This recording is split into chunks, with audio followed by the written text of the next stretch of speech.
ঘরে এসি, গাড়িতে এসি, অফিসে এসি। যে শীতাতপ নিয়ন্ত্রণ ব্যবস্থা এককালে ছিল বিলাসী কিংবা বিশেষ প্রয়োজনীয় বস্তু, সেটা এখন হয়ে গেছে নিত্য অপরিহার্য এক উপাদান। শুরুতে এসি ব্যবহারের নিনজা টেকনিক জেনে নিন। পরিপূর্ণ ঠান্ডা বাতাস পেতে সিলিং ফ্যান এবং এয়ার কন্ডিশনার একসঙ্গে চালিয়ে বিদ্যুৎ বিল সাশ্রয় করতে পারেন। এসি 26 ডিগ্রিতে দিয়ে সিলিং ফ্যান চালিয়ে দিন, এতে পুরো ঘরে 22 ডিগ্রি তাপমাত্রা অনুভব হবে। এভাবে এসি ও সিলিং ফ্যান একসঙ্গে চালালে 12 থেকে 20% পর্যন্ত বিদ্যুৎ সাশ্রয় করা সম্ভব। সিলিং ফ্যান ঘরের হাওয়া ঠান্ডা করতে পারে না, তবে এসির ঠান্ডা বাতাস পুরো ঘরে ছড়িয়ে দিতে পারে, ফলে ঘর দ্রুত ঠান্ডা হয়, শীতল অনুভব পাবেন দ্রুত। এতে এসির উপর চাপ কম পড়ে, পরিবেশের উপর প্রভাবও পড়ে কম। আবার কিছুক্ষণ ফ্যান এবং এসি একসঙ্গে চালিয়ে ঘর ঠান্ডা হলে কিছু সময়ের জন্য এসি বন্ধ করে দিলেও রুম অনেকক্ষণ পর্যন্ত ঠান্ডা থাকে। চিকিৎসকরাও পরামর্শ দেন খুব কম তাপমাত্রায় এসি না চালিয়ে মাঝামাঝি তাপমাত্রায় ব্যবহার করাই শরীরের জন্য ভালো। তীব্র গরমে প্রাণ যখন যায় যায় অবস্থা, শীতলতা পেতে এসিতে ভর করছে মানুষ, আবার সেই এসি বাড়িয়ে দিচ্ছে গরম। ঘর ঠান্ডা করতে গিয়ে ভেতরের গরম বাতাসটা বাইরে ফেলে এই যন্ত্র। বিশ্বের কোটি কোটি এসি কোটি কোটি ঘর ঠান্ডা করতে গিয়ে পরিবেশে ছড়াচ্ছে আরও উত্তাপ। এসির শীতল বাতাস গরমে স্বস্তি দিলেও এর মধ্যে লুকিয়ে থাকে নানা নীরব বিপদ। এসি বাতাস থেকে আর্দ্রতা শুষে নেয় বলে দীর্ঘক্ষণ এসিতে থাকলে ত্বক খসখসে হয়ে যায়, চোখের পানি শুকিয়ে দেখা দিতে পারে ড্রাই আই সিনড্রোম। ফিল্টার নিয়মিত পরিষ্কার না করলে ধুলোবালি ও ছত্রাক জমে শ্বাসকষ্ট, হাঁপানি বা সাইনাসের সমস্যা বাড়িয়ে দেয়। এসিতে থাকলে আমরা তৃষ্ণা অনুভব করি কম, ফলে শরীরে দেখা দিতে পারে পানির ঘাটতি। অতিরিক্ত সময় কৃত্রিম ঠান্ডা পরিবেশে থাকলে অনেকেরই দীর্ঘস্থায়ী মাথা ব্যথা বা শরীর ম্যাজম্যাজ করার মতো সমস্যা হয়। একে অনেক সময় সিক বিল্ডিং সিনড্রোম বলা হয়। আবার অতিরিক্ত ঠান্ডা হাড়ের জয়েন্টে ব্যথা বা বাতের সমস্যা বাড়িয়ে দিতে পারে। এবার পরিবেশগত বিপর্যয়ের দিকে তাকানো যাক। গ্লোবাল ওয়ার্মিং বাড়ছে। এই গ্লোবাল ওয়ার্মিং এর জন্য সবচেয়ে বেশি দায়ী এইচএফসি গ্যাস। মূলত নিত্য প্রয়োজনীয় ইলেকট্রনিক্স সামগ্রী, এসি ও ফ্রিজ থেকে উৎপন্ন হয় এই গ্যাস। একসময় যন্ত্র দুটিতে ব্যবহার হতো ক্লোরোফ্লোরোকার্বন বা সিএফসি গ্যাস।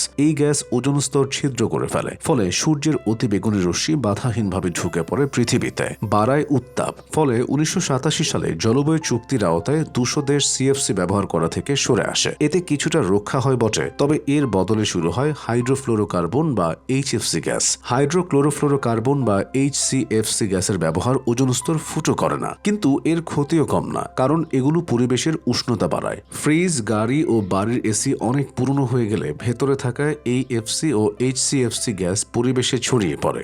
বর্জ্য হিসেবে ফেলে দেওয়া ফ্রিজ থেকে প্রায় 90% গ্যাস নির্গত হয়। পরিবেশবাদী বিভিন্ন সংগঠন বলছে সিএফসি, এইচএফসি ও এইচসিএফসি গ্যাস এখন পর্যন্ত মোট গ্লোবাল ওয়ার্মিং এর 11% জন্য দায়ী। একজন বিজ্ঞানী জানান, এইচএফসি গ্যাস পরিবেশে থেকে যায় 29 বছর পর্যন্ত। আশঙ্কার বিষয় হচ্ছে অর্থনৈতিক উন্নয়নের সঙ্গে সঙ্গে এই এসি ও ফ্রিজের ব্যবহার বাড়ছে। এখন বিশ্বে এসব ইলেকট্রনিক্সের সংখ্যা প্রায় 4 বিলিয়ন। 2050 সালে তা হয়ে যাবে 9.5 বিলিয়ন। গরিব দেশগুলো ধনী হতে শুরু করলে এসির ব্যবহার আরও বাড়বে। এসির বিকল্প হিসেবে পরিবেশ বান্ধব ভবন তৈরির কথা ভাবা হচ্ছে। তবে উপমহাদেশের মতো আবহাওয়া যেসব দেশে, সেসব দেশে সরকার বাধ্য না করলে এসির মতো যন্ত্র ব্যবহার জনগণ বন্ধ করবে না, এটা বলাই যায়। এইচএফসির ব্যবহার কমাতে 2016 সালে 150টি দেশ একটি সমঝোতায় আসে। এই চুক্তিতে 2047 সাল নাগাদ গ্যাসটির ব্যবহার 80% কমিয়ে আনার কথা বলা হয়েছে।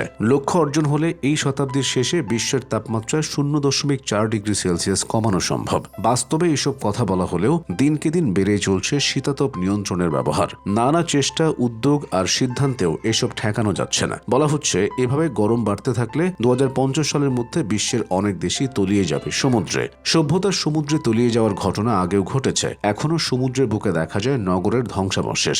দক্ষিণ মেরুর বিশাল বিশাল বরফখণ্ড এরই মধ্যে গলতে শুরু করে দিয়েছে। এই বরফ যদি সমুদ্র পৃষ্ঠের উচ্চতা বাড়িয়ে দেয়, তাহলে বিপর্যয় হবে ভয়াবহ। বাংলাদেশের উপকূলীয় অঞ্চল সহ মালদ্বীপ, নেদারল্যান্ডসের মতো দেশ ঝুঁকির মধ্যে পড়বে। প্রভাব দেখা যাবে Venice, New York, London, Tokyo, Shanghai ও মুম্বাইয়ের মতো গুরুত্বপূর্ণ শহরে। সবচেয়ে বেশি ঝুঁকিতে পড়বে বিভিন্ন দ্বীপরাষ্ট্র। মালদ্বীপ, কিরিবাতি, টুভালুর মতো ছোট ছোট দ্বীপরাষ্ট্র মানচিত্র থেকে চিরতরে মুছে যাবে। শুধু শহর বা দ্বীপরাষ্ট্র নয়, উপকূলীয় কৃষিজমি ও মিঠা পানির উৎস লবণাক্ত পানির কারণে ব্যাপকভাবে ক্ষতিগ্রস্ত হবে। এর ফলে খাদ্য উৎপাদন কমে যাওয়ার পাশাপাশি বিশুদ্ধ পানিরও অভাব দেখা দেবে। এতে নিশ্চিত সংকটের মুখে পড়বে পৃথিবীর অর্থনীতি ও সামাজিক কাঠামো।